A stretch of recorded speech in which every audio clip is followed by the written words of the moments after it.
안녕하세요.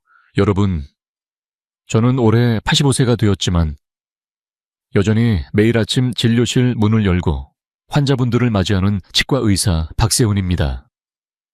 젊었을 때는 하루에 5번씩 양치하고 칫솔을 세게 문질렀어요. 열심히 하면 할수록 치아가 튼튼해지겠지 싶었거든요. 그런데 어느 날 아침 거울을 보는데 제 잇몸이 반쯤 내려앉아 있었고 치아 뿌리가 다 드러나 보였어요. 뜨거운 국물 한 숟갈에도 이가 시려서 눈물이 날 지경이었죠. 밥을 먹을 때마다 아내가 걱정스럽게 쳐다보는 눈빛이 아직도 생생합니다. 그때 처음으로 깨달았어요. 열심히 닦는 게 아니라 잘 닦아야 하는구나. 저는 지난 60년 동안 3만 명이 넘는 어르신들의 입안을 들여다봤습니다. 그분들 한 분 한 분의 사연이 제 가슴에 새겨져 있어요. 그중 가장 기억에 남는 분이 78세 김영수 어르신이에요. 어느 날 밤 어르신이 갑자기 가슴을 부여잡고 쓰러지셨다고 가족들이 응급실로 모셔다 드렸죠. 심장 전문의가 원인을 찾다가 저를 급히 불렀습니다. 박 선생님, 이 환자분, 잇몸에 있던 세균이 혈관을 타고 심장 판막에 염증을 일으켰습니다. 그 순간 가슴이 철렁 내려앉았어요. 잇몸이 심장을 아프게 할 수 있다니. 믿기지 않았지만 실제로 일어난 일이었죠. 하버드 의대 연구에서도 나왔어요. 잇몸 건강이 좋은 사람은 평균 6.4년 더 오래 산다고 합니다. 여러분, 지금 하루에 몇 번 양치하시나요? 아침에 일어나서, 점심 먹고 나서, 저녁 먹고 나서 3번 이상이라면 지금 이 순간 수천 명의 어르신들과 똑같은 실수를 하고 계실지도 몰라요. 하지만 걱정하지 마세요. 아직 늦지 않았습니다. 제가 60년 동안 쌓아온 경험과 수많은 연구 결과를 바탕으로 오늘 여러분께 60대 이후 진짜 안전한 양치법을 알려드릴게요. 잇몸이 내려앉는 걸 멈추고 시린 이의 고통에서 벗어나고 심장과 뇌까지 지킬 수 있는 방법을요. 구독과 좋아요는 공짜지만 누르는 순간 여러분의 치아와 건강 그리고 가족의 미소가 바뀝니다. 지금 바로 눌러주시고 오늘 밤 한 번만 부드럽게 양치해보세요. 내일 아침의 느낌 댓글로 꼭 알려주세요. 자, 그럼 이제 본격적으로 시작해볼까요? 여러분, 젊었을 때를 떠올려 보세요. 잇몸이 얼마나 탄력이 있었는지요. 손가락으로 살짝 눌러도 금세 제자리로 돌아오는 고무공 같은 느낌이었죠. 그런데 60세가 지나면서 서서히, 아주 서서히 변하기 시작합니다. 처음엔 별 차이 없다고 생각하다가 어느 날 문득 거울을 보니 잇몸이 종이처럼 얇아져 있고 치아 사이가 벌어진 것처럼 느껴져요. 실제로 의학적으로도 60대가 되면 잇몸 두께가 40% 이상 줄어든다고 해요. 하요데데시. 혈액 순환이 느려지고 영양분이 제대로 공급되지 않으니까 자연스럽게 약해지는 거죠. 그리고 또 하나, 침 분비량이 50% 이하로 뚝 떨어집니다. 침은 우리 입안의 자연 방패막이에요. 밥을 먹고 나면 입안이 산성으로 변하잖아요. 그때 침이 산을 중화해주고 세균을 씻어내주고 치아 표면에 미네랄을 공급해주죠.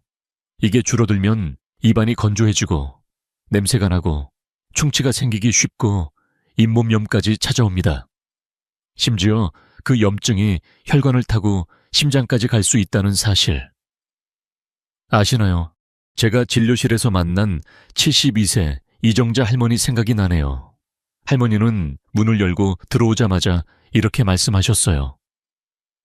선생님, 이가 너무 시려서 아이스크림도 못 먹어요. 여름에 손주들이 아이스크림 사달라고 조르는데 저는 물만 마시고 있어요.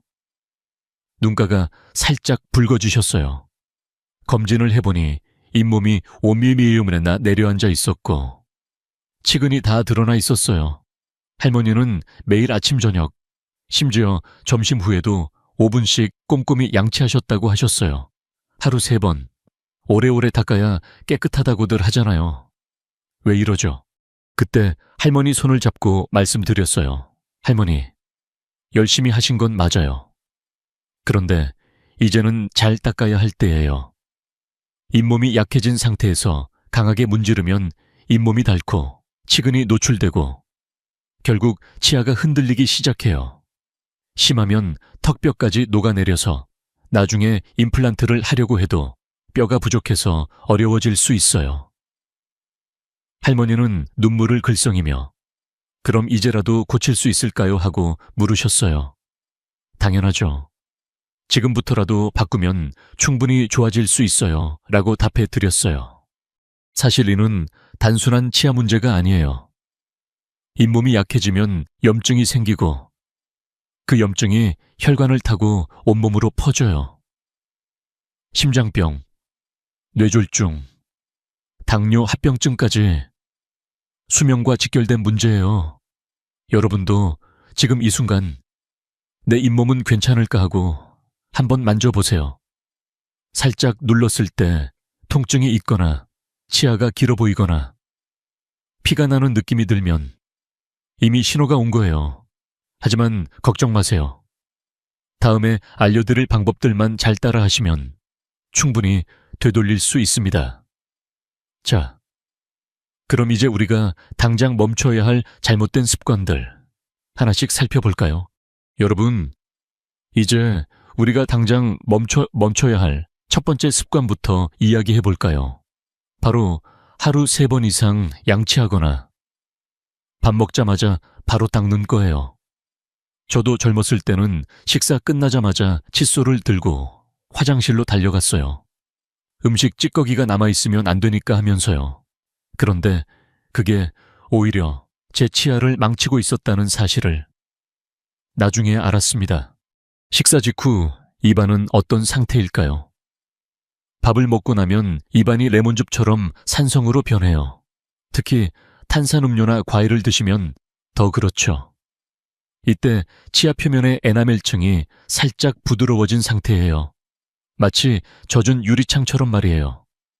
이 상태에서 칫솔로 세게 문지르면 어떻게 될까요? 유리창의 거친 천으로 문지르는 거랑 똑같아요.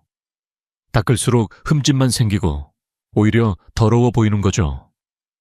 에나멜층이 닳아 없어지면 치아가 시려워지고 충치에도 취약해집니다. 제가 진료실에서 만난 67세 박민수 어르신 생각이 나네요. 어르신은 매일 아침, 점심, 저녁, 심지어 간식 먹고 나서도 양치를 하셨어요. 선생님, 저는 하루 4번씩 닦아요. 그래야 깨끗하잖아요 하시면서요. 그런데 검진을 해보니 치아 표면이 거칠거칠하고 에나멜층이 얇아져 있었어요. 어르신은 밥 먹고 나서 바로 닦아야 입안이 개운한데 하시며 아쉬워하셨어요. 그때 제가 말씀드렸죠. 어르신, 식후 30분만 기다려보세요. 입안이 중성으로 돌아올 때까지요. 왜 30분일까요? 식사 후 입안의 산도가 최고조에 달했다가 침이 서서히 중화시켜 주거든요. 그때 양치하면 에나멜층을 보호하면서도 음식 찌꺼기를 깨끗이 제거할 수 있어요. 실제로 제가 어르신들께 이 방법을 권한 후 3개월 만에 실은 이 증상이 절반 이상 줄어든 걸 봤어요. 박민수 어르신도 처음엔 30분 기다리기 힘들어요 하시더니 한 달 만에 선생님, 이가 덜 시려워졌어요 하시며 웃으셨어요. 그리고 하루 양치 횟수는요, 2번으로 충분해요. 아침에 일어나서 1번, 저녁에 자기 전에 1번. 점심 후엔 물로 헹구거나 무설탕 껌을 씹는 게 더 좋아요. 껌을 씹으면 침 분비가 늘어나서 자연스럽게 입안이 청소되거든요. 여러분도 지금부터 식후 30분 타이머를 맞춰 보세요. 처음엔 어색할 수 있지만 한 일주일만 해보시면 입안이 훨씬 개운해지는 걸 느끼실 거예요. 이 간단한 변화 하나로 에나멜층을 지키고 싫은 일을 예방할 수 있다면 하지 않을 이유가 없죠. 다음엔 또 다른 위험한 습관, 세게 문지르는 방법에 대해 이야기해 볼게요. 여러분, 준비되셨나요? 이어서 이야기해 볼까요? 여러분, 이제 두 번째로 큰 실수, 바로 너무 세게 문지르는 습관이에요. 잇몸이 60대가 되면 종이처럼 얇아진다고 했죠. 그런데 그 얇은 잇몸을 철 수세미로 문지르는 꼴이 돼요. 저도 예전에 칫솔을 꽉 쥐고 좌우로 쭉쭉 문질렀어요. 이렇게 해야 깨끗해지지 싶어서요. 그런데 어느 날 환자분이 그러시더라고요. 선생님, 양치할 때마다 잇몸에서 피가 나요. 그때 깨달았죠. 세게 문지르는 게 청소가 아니라 상처를 내는 거였어요. 세게 문지르면 잇몸이 후퇴하고 치아목 부분이 패이면서 시린 증상이 심해져요. 제가 만난 65세 최순자 할머니는 매일 좌우로 세게 닦으시다가 잇몸이 3mm나 내려앉았어요. 할머니는 선생님, 이가 너무 시려서 차가운 물도 못 마셔요 하시며 눈물을 글썽이셨어요. 그때 제가 칫솔을 들고 직접 보여드렸어요. 할머니, 이렇게 부드럽게 원을 그리듯이 해보세요. 잎사귀에 먼지 털듯이요. 할머니가 한 달 만에 오셔서 선생님, 피 안 나고 시린 것도 줄었어요 하시며 웃으셨어요. 세 번째는 칫솔 선택이에요. 단단한 칫솔이나 큰 헤드 칫솔, 절대 안 돼요. 치간 사이를 제대로 닦지 못하고 잇몸만 자극하거든요. 초극세모에 작은 헤드 칫솔로 바꾸세요. 마치 부드러운 솔로 유리잔을 닦듯이요. 제가 진료실에서 어르신들께 칫솔을 바꿔드리면 이게 이렇게 부드러워도 될까요? 하시는데 한 달 후엔 선생님, 입안이 편안해졌어요 하세요. 네 번째, 미백 치약이나 치석 제거 치약이에요. 광고에서 하얗게, 깨끗하게 하면서 연마 입자가 듬뿍 들어있어요. 이게 에나멜을 갈아내고 시린 이를 더 심하게 만들죠. 70세, 김철수 어르신은 미백 치약 쓰시다가 치아가 갈색으로 변하고 시려워서 오셨어요.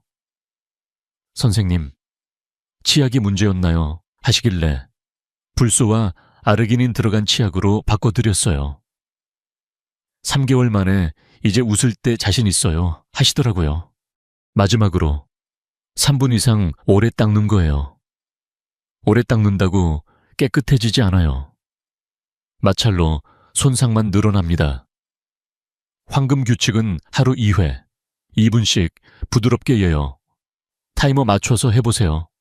처음엔 짧게 느껴지지만 정확한 부위를 부드럽게 닦으면 충분해요. 이 5가지 습관만 고치셔도 잇몸이 살아나요. 다음엔 60대 이상을 위한 과학적인 양치법 2245 원칙 알려드릴게요. 기대되시죠? 여러분, 이제 기다리시던 정답 시간이에요. 잘못된 습관을 멈췄다면 이제는 잘 닦는 방법을 배워볼 차례죠. 제가 60년 동안 수만 명의 어르신들을 보며 정리한 가장 간단하면서도 강력한 원칙이 있어요. 이름하여 EEI45 원칙입니다. 하루 2번, 2분 동안 45도 각도로 부드럽게요. 이 3가지만 기억하시면 돼요. 먼저 하루 2번, 아침에 일어나서 1번, 저녁에 자기 전에 1번, 점심 후나 간식 후엔 물로 헹구거나 무설탕 껌을 씹는 걸로 충분해요. 제가 74세 이순자 할머니께 이 방법을 알려드렸을 때 할머니는 선생님, 2번만 닦아도 될까요? 하시며 걱정하셨어요. 그런데 2주 만에 오셔서 입안이 더 개운해졌어요. 오히려 3번 닦을 때보다요 하시더라고요. 왜냐하면 정확한 시간에 정확한 방법으로 닦으니까. 입안이 자연스럽게 청소되거든요. 다음은 2분 동안. 타이머를 맞춰보세요. 처음엔 이게 끝인가 싶을 거예요. 하지만 2분이면 잇몸 경계선과 치아 표면을 충분히 커버할 수 있어요. 68세 김영철 어르신은 선생님, 2분이 너무 짧아요 하시며 5분씩 닦으시던 분이었어요. 제가 직접 타이머를 맞춰서 함께 해보자고 했죠. 2분 만에 끝나고 나서 어르신이 이렇게 해도 되네요 하시며 웃으셨어요. 그 후로 잇몸에서 피가 나는 게 확 줄었대요. 마지막으로 45도 각도로 원을 그리며 부드럽게 칫솔을 잇몸과 치아가 만나는 경계선에 45도 기울여서 작은 원을 그리세요. 마치 잎사귀에 쌓인 먼지를 부드러운 솔로 털어내듯이요. 세게 누르지 말고 칫솔이 살짝 닿는 느낌으로요. 제가 진료실에서 어르신들 손에 칫솔을 쥐어드리고 직접 해보게 하면 처음엔 이게 닦이는 건가 하시지만 한번 해보고 나면 이렇게 편안할 수가 하세요. 칫솔은 초극세모의 소형 헤드, 치약은 불소와 질산칼륨, 아르기닌이 들어간 걸로 골라주세요. 이 성분들이 치아를 보호하고 시린 증상을 줄여주거든요. 추가로 치실로 치아 사이를 청소하고 워터픽으로 세균을 씻어내고 불소 가글로 에나멜을 강화하세요. 그리고 무설탕 껌을 씹어 침 분비를 촉진하는 것도 잊지 마세요. 이 원칙만 지키셔도 잇몸이 건강해지고 시린이가 줄어들어요. 다음엔 이 방법으로 실제로 변한 어르신들의 이야기와 6개월마다 꼭 해야 할 스케일링에 대해 말씀드릴게요. 기대되시죠? 여러분, ETE 45 원칙으로 집에서 양치를 완벽하게 하신다고 해도 한 가지 더 꼭 챙겨야 할 게 있어요. 바로 치석이에요. 치석은 칫솔로 절대 없앨 수 없거든요. 아무리 부드럽게 정확하게 닦아도 잇몸 아래나 치아 사이에 단단하게 굳어버린 치석은 그대로 남아요. 이게 쌓이면 잇몸염이 생기고 염증이 퍼져서 결국 치아를 흔들리게 만들죠. 그래서 제가 어르신들께 늘 말씀드리는 건 6개월에 한 번은 꼭 치과에 오셔서 스케일링과 잇몸 검진을 받으라는 거예요. 스케일링은 마치 집 안 구석구석 먼지를 털어내는 대청소 같은 거예요. 집에서 매일 청소해도 전문가가 와서 한번 싹 닦아줘야 진짜 깨끗해지잖아요. 입안도 마찬가지예요. 제가 기억나는 분이 69세 최영식 어르신이에요. 어르신은 3년 만에 진료실 문을 열고 들어오셨어요. 얼굴이 창백하시고 말도 제대로 못하시더라고요. 선생님, 이가 너무 흔들려서 밥도 못 씹어요. 고기나 생선은 꿈도 못 꿔요. 검진을 해보니 치석이 잇몸 아래 8mm까지 쌓여 있었어요. 마치 돌처럼 단단하게 굳어서 잇몸을 계속 자극하고 있었죠. 어르신은 선생님, 매일 양치했는데 하시며 눈물을 글썽이셨어요. 그때 제가 말씀드렸어요. 어르신, 집에서 하시는 건 청소고 여기서는 대청소예요. 이제부터 같이 해볼게요. 스케일링을 3번에 걸쳐 받으시고 ETE 15 원칙으로 양치법을 바꾸셨어요. 처음엔 아프지 않을까요 하시며 걱정 많으셨는데 마취 크림 바르고 부드럽게 하니까 이게 끝인가요 하시더라고요. 6개월 후에 다시 오신 어르신의 모습이 달라졌어요. 잇몸 염증이 80%나 줄었고 시린 이 증상은 완전히 사라졌어요. 어르신이 환하게 웃으시며 말씀하셨어요. 선생님, 이제 생선도 씹을 수 있어요. 손주들이랑 같이 회 먹었어요. 그 미소가 제게는 가장 큰 선물이었습니다. 스케일링은 30분 정도면 끝나요. 통증도 거의 없고 하고 나면 입안이 상쾌해져요.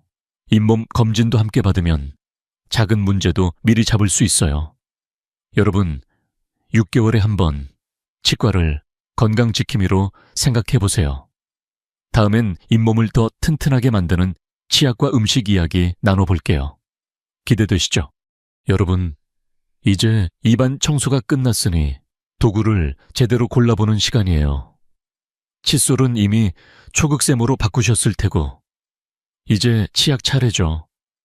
치약 하나로 잇몸이 살아나고 시린이가 줄어들 수 있다면 안 바꿀 이유가 없지 않나요? 먼저 피해야 할 치약부터 말씀드릴게요. TV나 약국에서 미백 치석 제거하면서 광고하는 제품들 손대지 마세요. 연마 입자가 듬뿍 들어있어서 치아 표면을 갈아내요. 제가 71세 윤미경 할머니를 처음 만났을 때 할머니 치약이 바로 그 미백 치약이었어요. 선생님, 치아가 하얘진다고 해서 썼는데 요즘 이가 더 시려워요. 검진해보니 에나멜층이 얇아져 있었죠. 그날로 치약을 바꿔드렸어요. 대신 추천하는 치약 3가지만 기억하세요. 첫 번째, 센소다인 리페어. 질산칼륨과 불소가 들어있어서 시린 이를 막아주고 에나멜을 복구해줘요. 66세 박준호 어르신은 이 치약으로 바꾼 지 2주 만에 선생님, 차가운 물 마실 때 덜 시려워요 하셨어요. 두 번째, 오랄비건 프로헬스. 잇몸 염증을 65%나 줄여주는 성분이 들어있어요. 73세 이옥순 할머니는 잇몸에서 피 안 나고 입안이 편안해졌어요 하시며 웃으셨어요. 세 번째, 럭스. 32. 불소와 아르기닌으로 보호막을 형성해줘요. 68세 김태영 어르신은 치약 바꾸니까 입안이 부드러워졌어요 하시더라고요. 이 치약들은 약국이나 마트에서 쉽게 구할 수 있어요. 라벨을 보시고 민감성 치아용이나 잇몸 보호용이라고 적힌 걸 고르세요. 미백이나 강한 세정 기능은 피하세요. 치약은 양치에 보조일 뿐이에요. 주인공은 여러분의 부드러운 손길이죠. 치약 하나 바꾸는데 5,500원도 안 들지만 잇몸 건강은 몇 배로 돌아와요. 다음엔 잇몸이 좋아하는 음식들, 집에 있는 재료로 만드는 방법 알려드릴게요. 기대되시죠? 여러분, 치약을 바꾸셨으니 이제 부엌으로 가볼까요? 잇몸 건강은 입안에서 끝나는 게 아니에요. 매일 드시는 밥상 위에서 시작되거든요. 제가 어르신들께 약 먹지 말고 밥부터 바꿔보세요 라고 말씀드리면 처음엔 그게 가능할까요 하시지만 한 달 만에 얼굴이 환해지세요. 오늘은 잇몸이 고마워할 음식 5가지 알려드릴게요. 먼저 오렌지와 피망이에요. 비타민C가 듬뿍 들어있어서 잇몸 속 콜라겐을 튼튼하게 해줘요. 70세 서옥자 할머니는 선생님, 오렌지 먹기 귀찮아요 하시더니 제가 하루 한 조각만요 했더니 이제 아침마다 오렌지 썰어 드신대요. 잇몸에서 피 안 나고 입안이 상큼해졌어요 하시며 웃으셨어요. 피망은 볶음이나 샐러드로 간단히 먹을 수 있죠. 두 번째, 연어와 호두. 오메가3가 염증을 가라앉혀줘요. 연세대 연구에서도 4주 만에 잇몸 염증이 21% 줄었다고 하죠. 60세 장민호 어르신은 생선 비린내 싫어요 하시길래 구이로 해보세요 했더니 이제 매주 연어 구이 드신대요. 선생님, 잇몸이 덜 붓고 입안이 부드러워졌어요 하셨어요. 호두는 아침에 한 줌만 챙겨 먹어도 돼요. 세 번째, 녹차. 천연 항균 작용으로 입안 세균을 줄여줘요. 75세 김순덕 할머니는 커피 대신 녹차로 바꾸셨는데 선생님, 입 냄새가 줄고 잇몸이 시원해졌어요 하시더라고요. 하루 2잔, 식후에 마시면 좋아요. 네 번째, 따뜻한 물. 침 분비를 촉진해줘요. 차가운 물 대신 미지근한 물로 바꾸세요. 72세 이정훈 어르신은 선생님, 물만 마셔도 되나요 하시길래 하루 8컵만요 했더니 입이 덜 마르고 양치할 때 더 편해졌어요 하셨어요. 5번째, 무설탕껌. 입안 pH를 중화하고 침을 나오게 해줘요. 식후 5분만 씹어보세요. 69세 박영미 할머니는 껌 씹기 민망해요 하시더니 이제 가방에 항상 넣고 다니신대요. 선생님, 입안이 끈적이지 않고 개운해요 하시며 웃으셨어요. 반대로 피해야 할 건 커피와 술, 담배, 단 음식이에요. 입을 마르게 하고 잇몸 혈관을 수축시키거나 충치를 부르죠. 조금씩 줄여보세요. 다음엔 침. 우리 입안의 자연 방패에 대해 이야기해볼게요. 기대되시죠? 여러분, 이제 입안의 숨은 영웅을 소개할 시간이에요. 바로 침이에요. 침은 치아의 천연 코팅제예요. 밥 먹고 나면 입안이 산성으로 변하잖아요. 그때 침이 산을 중화해주고 세균을 씻어내주고 치아에 미네랄을 공급해주죠. 마치 입안의 작은 청소부가 24시간 일하는 거예요. 침이 부족하면 어떻게 될까요? 입이 마르고 냄새가 나고 충치가 생기기 쉽고 잇몸염이 심해져요. 심지어 그 염증이 혈관을 타고 심장까지 갈 수 있어요. 제가 81세 박순자 할머니를 처음 만났을 때 할머니는 선생님, 입이 너무 말라서 밤에 잠도 못 자요. 물 마셔도 금방 마르고 손주들이랑 말하기도 싫어요 하시며 눈물을 글썽이셨어요. 검진해보니 침 분비가 거의 없었어요. 그때 제가 할머니 손을 잡고 말씀드렸어요. 할머니, 침샘을 깨워보자고요. 집에서 할 수 있는 쉬운 방법이 있어요. 첫 번째, 따뜻한 물, 자주 마시기. 차가운 물 대신 미지근한 물로 하루 8컵. 할머니는 물만 마셔도 되나요? 하시길래 네, 천천히 한 모금씩 했어요. 두 번째, 식후 무설탕 껌 5분 씹기. 껌을 씹으면 침이 샘솟아요. 할머니는 껌 씹기 민망해요 하시더니 가방에 넣고 다니시기 시작하셨어요. 세 번째, 아침에 볼 근육 1분 마사지. 손가락으로 볼을 부드럽게 문지르세요. 마치 아침 스트레칭처럼요. 네 번째, 술과 커피, 항히스타민제 줄이기. 이게 입을 마르게 하거든요. 할머니가 이 방법들을 2주 만에 해보시고 오셨어요. 선생님, 구취가 사라졌어요. 이제 손주들이랑 대화도 편해요. 밤에 잠도 잘 자고요. 할머니 미소가 제게는 큰 선물이었습니다. 침샘만 깨워도 입안이 건강해져요. 여러분도 오늘부터 시작해보세요. 다음엔 이 모든 걸 마무리하며 여러분의 미소를 지키는 마지막 조언 드릴게요. 기대되시죠? 여러분, 여기까지 함께 걸어오시느라 정말 수고 많으셨어요. 이제 한숨 돌리며 정리해볼까요? 하루 2번. 2분씩 45도 각도로 부드럽게 닦는 DEE 45원칙 식후 30분 기다리기. 초극세모 칫솔에 불소 아르기닌 치약. 그리고 6개월마다 스케일링 오렌지 한 조각, 연어 한 점, 녹차 한 잔, 따뜻한 물 한 모금, 무설탕 껌 한 알. 이 작은 습관들이 잇몸을 살리고 시린 일을 없애고 심장과 뇌까지 지켜준다는 거. 이제 마음에 새기셨죠? 우리는 나이 들어 이를 잃는 게 아니에요. 잘못된 관리로 잃을 뿐이에요. 양치 한 번이 미소 한 번, 대화 한 번, 가족과의 식사 한 번을 지켜주는 거예요. 오늘 밤 부드러운 칫솔로 2분만 해보세요. 내일 아침에 상쾌함. 댓글로 꼭 알려주세요. 칫솔 바꿨어요. 한 줄만 남겨주셔도 제가 직접 답변 드릴게요. 이 영상이 부모님, 친구, 사랑하는 사람에게 도움이 되었다면 지금 공유해주세요. 건강한 미소는 행복한 노년의 문이에요. 구독과 좋아요 잊지 말아주시고요. 다음 영상에서 또 만나요. 늘 건강하시고 따뜻한 하루 되세요. 박세훈이었습니다.